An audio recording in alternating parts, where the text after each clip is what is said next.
朋友们，大家好，感谢大家的厚爱啊！又有粉丝催更了。有朋友说了，这一段的热点这么多啊，不见你更新了。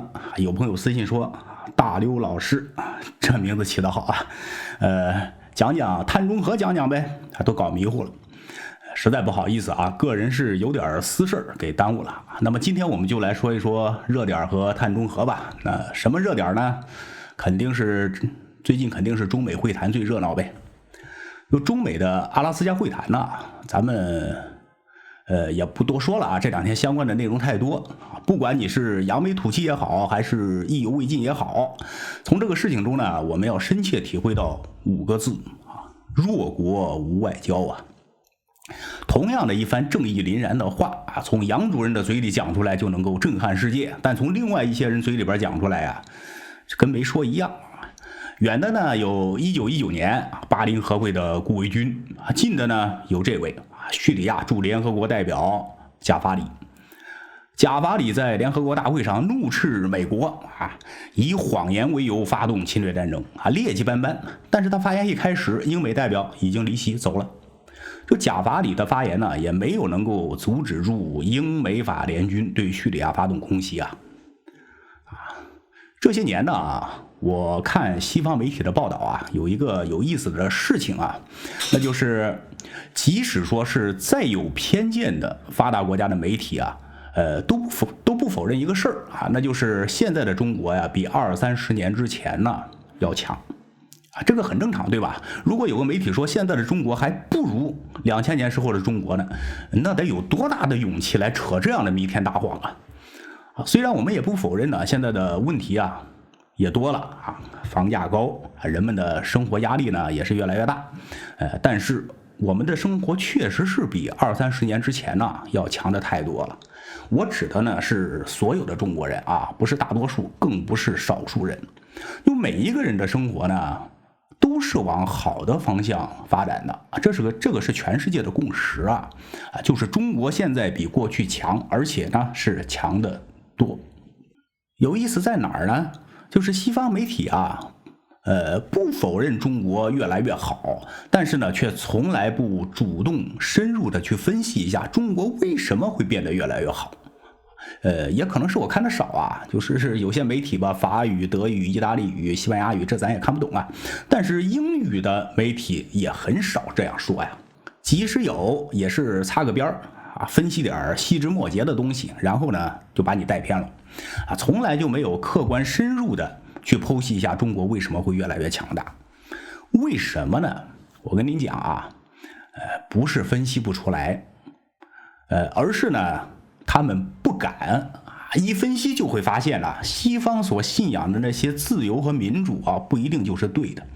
以前呢肯定是对的啊，但是在二战以后啊，西方那一套用来发展国家的，采用西方那一套来发展国家的就没有一个成功的啊，但是也不绝对啊。对了，有一个就是以色列啊，但是以色列为什么发达呢？原因大家都知道啊，我们就不多说了啊，剩下的就有一个算一个吧，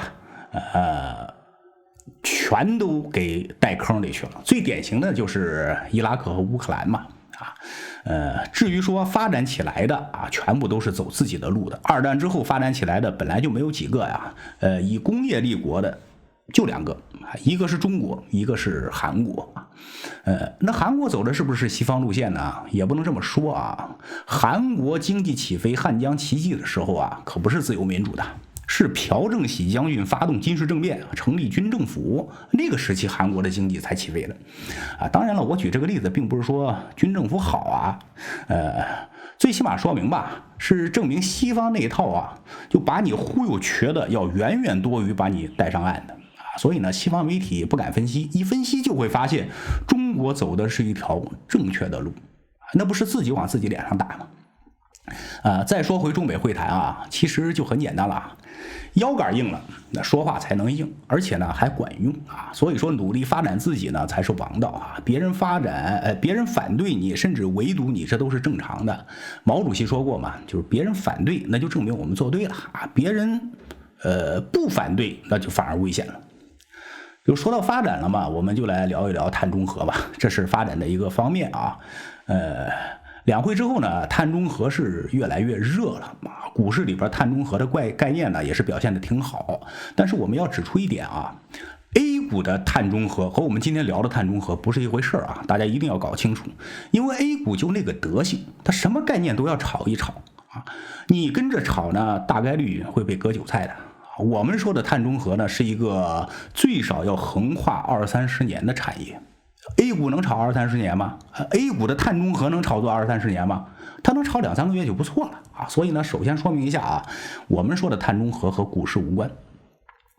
这碳中和呀，是未来我们发展的一个重要的方向啊，甚至可以说是关乎国运。2009年呢，中国在哥本哈根就坚决拒绝了西方发达国家提出来的节能减排方案啊。为此呢，还有丁仲礼教授驳斥柴静的名言嘛，说中国人是不是人啊？中国人要不要发展？到了2016年呢，咱们是接受了巴黎协定啊，这中间呢仅仅就几年的时间吧，中国就发生了翻天覆地的变化。2009年我们不是排斥节能减排啊，而是呢要争取一个发展权。但是呢，7年之后，2016年吧，中国就到了一个产能过剩、需要压缩产能、调结构的状态了。这只能说中国呀发展的太快了啊！现在呢，我们更是积极的去推进节能减排，把它定成了一项国策吧，力争到2030年实现碳达峰，2060年呢就实现碳中和。这中间有什么意义呢？碳中和的意义呢，我们就捡2个最重要的方面来说啊，一个是维护国家的安全，另一个呢就是经济转型啊。其实现在我们的软肋呢就2个啊，一个是产业需要不断的往更高端的去进行升级啊，另一个呢就是能源不能自给自足啊。中国呢不缺煤炭，但是缺油啊，这个问题啊，这个问题是永远解决不了的啊。和平时期还好说啊，一旦有事儿，那油是绝对不能缺的啊。在可以预见的未来，国防和一些重要的民生这些资源呢，都是离不开石油的啊。咱们举例子说啊，塑料、化肥啊、炸药，就很多重要的工业原料啊，它都需要石油。空军的飞机、海军的舰船、陆军的坦克、火炮，这都不能没有油啊！没有油就全趴窝了。未来的30-50年呢，不可能有替代品的，对吧？中国的石油产量呢，每年是2亿吨啊，我们每年石油的消耗量是7亿吨，其中有5亿吨呢需要进口啊。咱们中国自产的原油成本是比较高的啊，大多数的时候都是比国际原油市场的价格高，可以说是开采一桶赔一桶。这2亿吨原油啊，都是在赔钱开采的。有些朋友可能听说过一句话啊，说中国石油净赔钱，干脆就不要开采了，都买别人得了。说这种话的人呢，不是蠢就是坏。这2亿吨自产的原油啊，是中国用来保命的，就赔的再多你也得开采。一旦有事儿，国外1桶油都运不进来了，这自产的2亿吨原油啊，还能够保住国防工业和重要的民生工程啊，能够保障我们最基本的运转吧。如果说赔钱啊，不开采了，一旦有事儿的话啊，你再想去开采可就开不出来了。这油井这玩意儿是不能停产的啊，一旦一直开采呢，它一直有，一旦停了，很多油井就废了，你就再也开不出来了。就理解了这一块呢，我们就知道啊，国家为什么要下大力气去大力的发展新能源汽车了。中国每年7亿吨原油啊，超过一半呢都是被汽车烧掉的。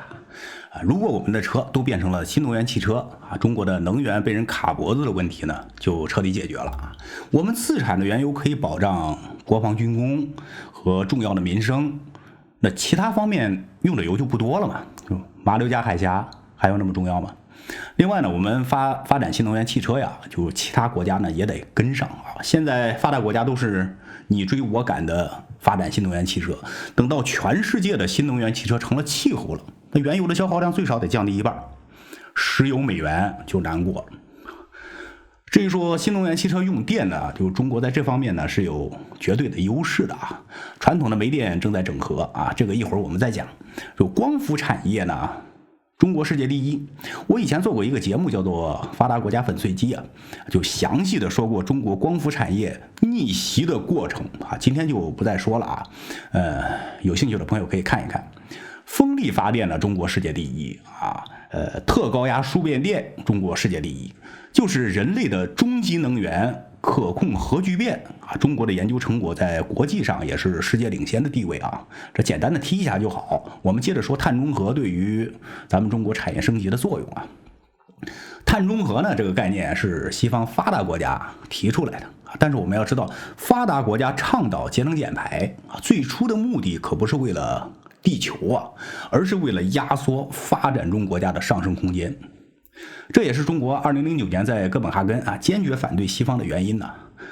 你们发展完了啊，工业革命以来70%的二氧化碳都是你们排放的，现在呢轮到我们发展了，你们限制排放了不让我们发展了，那简直是岂有此理嘛。但是呢，节能减排呢，它毕竟是一个政治正确啊，是站在道德高点上的，谁也不能说它是个坏事。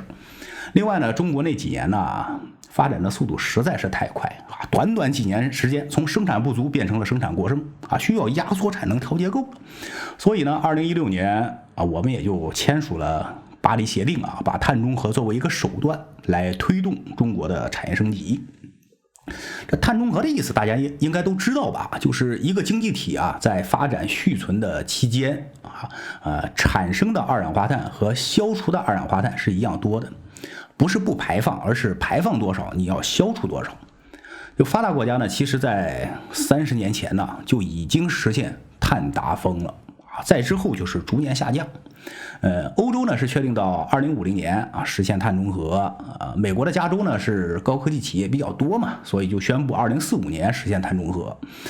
有一些高科技公司，比如说苹果公司啊，2030年实现碳中和。谷歌公司早在2009年它就已经实现碳中和了。就这些发达国家呢和高科技公司啊，其实就是一个很好的榜样啊。高端产业呢，它的产出多，消耗少。中国就是要把碳中和作为一个手段吧，逼迫国内的产业往高端发展啊。怎么逼迫呢？这碳交易啊是一个很好的办法啊。刚才我们说了，碳中和不是不排放啊，而是你排放多少就要消除多少。我们举一个例子来说啊，比如说中国境内的植物光合作用啊，每年能消除10亿吨的二氧化碳。那么中国每年就有资格去排放10亿吨二氧化碳嘛啊？如果说中国境内是1亿家企业啊，那么每家企业能分配10吨的排放资格啊。有的企业呢，高端产业啊，10吨的排放指标呢用不了啊，比如说用了7吨，还剩下3吨。那有些企业呢，低端产业啊，指标用超了，比如说用了13吨。那就要挨罚了嘛？怎么办呢？可以通过碳交易市场啊，从高端企业那里买3吨的排放指标就好了。这就等于呢是低端企业花钱来鼓励高端产业的发展啊。当然我们说的内容是比较简单的啊，这里面涉及到的内容很多了。比如说碳排放的监督、检测、评估、分配、管理、交易一系列的机构去如何运作啊？这个我们就不多讲了。但是有一个确定的消息啊，就是今年上半年啊，全国统一的碳排放交易平台啊，就要正式启动了。到那时候呢，其实个人也可以分一杯羹了啊。你比如说我呢。我承包荒山造林，林木吸收的二氧化碳经过计算呢是100吨啊，每年排放100吨。